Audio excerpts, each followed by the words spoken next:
Hello friends, एक बार मेरी friend गई जॉब इंटरव्यू के लिए और वहाँ के बॉस ने उसे MS वर्ड पे कुछ ऐसे ही डेटा बनाकर दे दिया और कहा इसको शॉर्टकट की मदद से टेबल में करो।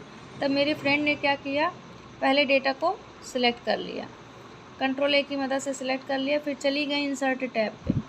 यहाँ पे देखो टेबल, एक ग्रुप में टेबल बना हुआ है, यहाँ पे टेबल पे क्लिक की, चली यहाँ इंसर्ट टेबल पे, बस इसी पे क्लिक कर दी, डेटा तो टेबल में हो गया। लेकिन क्या बॉस इससे संतुष्ट हुआ? नहीं। क्यों नहीं हुआ? क्योंकि उसने एक शर्त रखी थी कि इसको शॉर्टकट की मदद से करना है, ना कि टेबल की मदद से। तब चलो हम देखते हैं कि शॉर्टकट की मदद से कैसे होगा। पहले हम अपने डेटा को पहले जैसे करने के लिए Ctrl Z अंडू कर लेंगे। हमारा डेटा पहले जैसे हो गया है, लेकिन हम इसमें एक बारीकी ध्यान रखेंगे कि ये जो हमारा नेम और एज दिया गया है, इसके दो वर्ड के बीच में एक डैश होना ज़रूरी है। आप देख सकते हैं सभी वर्ड्स के बीच में एक एक डैश है, ये होना ज़रूरी है, नहीं तो होगा क्या? इसका नतीजा अभी हम आपको दिखाते हैं। पहले आप देख लीजिए कि इसको हम कैसे करेंगे टेबल में। ये हमारा डेटा सिलेक्ट है, नहीं होगा तो आप Ctrl A की मदद से कर लेना। फिर हम चले आएंगे अपने कीबोर्ड पे, हम Alt की को होल्ड रखेंगे।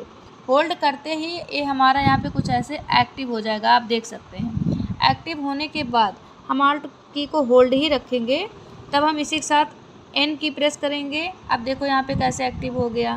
फिर हम T की प्रेस करेंगे, यहाँ पे देखो टेबल आ गया। ये सब शॉर्टकट की मदद से ही हो रहा है। फिर हम फाइनली I प्रेस कर देंगे, हमारा डेटा टेबल में होके आ गया है, वो भी किसकी मदद से? शॉर्टकट की मदद से। तो ये हमारा डेटा टेबल में हो गया है। अगर बीच में डैश नहीं रहेगा तो नतीजा क्या निकल कर आएगा, अभी हम आपको दिखाते हैं। पहले हम अपने डेटा को पहले जैसे कर लेते हैं, Ctrl Z करके अंडू कर लेते हैं। अब हम आपको दिखाते हैं अगर दो वर्ड के बीच में डैश नहीं होगा तो क्या होगा। हम आते हैं अपने इस वाले डेटा पे, आप देख सकते हैं इसमें दो वर्ड के। अब हम क्या करेंगे, गैप तो है लेकिन डैश नहीं है। अब हम क्या करेंगे, अपने डेटा को पहले सेलेक्ट कर लेंगे, फिर जैसे प्रोसेस हम आपको बताए थे वही करेंगे शॉर्टकट की मदद से। तो चलो फिर से देख लेते हैं। हम अपने कीबोर्ड की तरफ आते हैं, Alt की को हम होल्ड करके पहले हम क्या प्रेस करेंगे, N, next T, finally I। ये हमारा डेटा टेबल में बनकर आ गया है, लेकिन हुआ क्या? वही जब हम आपको कहे थे पहले ही कि इसका नतीजा कुछ और निकल कर आएगा। हुआ क्या है, हमारा डेटा टेबल में तो हो गया है, लेकिन ये रो और कॉलम में ना बटकर सिर्फ रो में है। इसके बीच में एक कॉलम मिलना चाहिए था, नेम के बीच में, एज के बीच में, जेंडर के बीच में, लेकिन यहाँ क्या है, सब एक रो में हो गया है। तो यही ध्यान रहे कि हमारा डेटा कुछ इस तरीके से होना चाहिए, दो वर्ड के बीच में डैश ज़रूर होना चाहिए।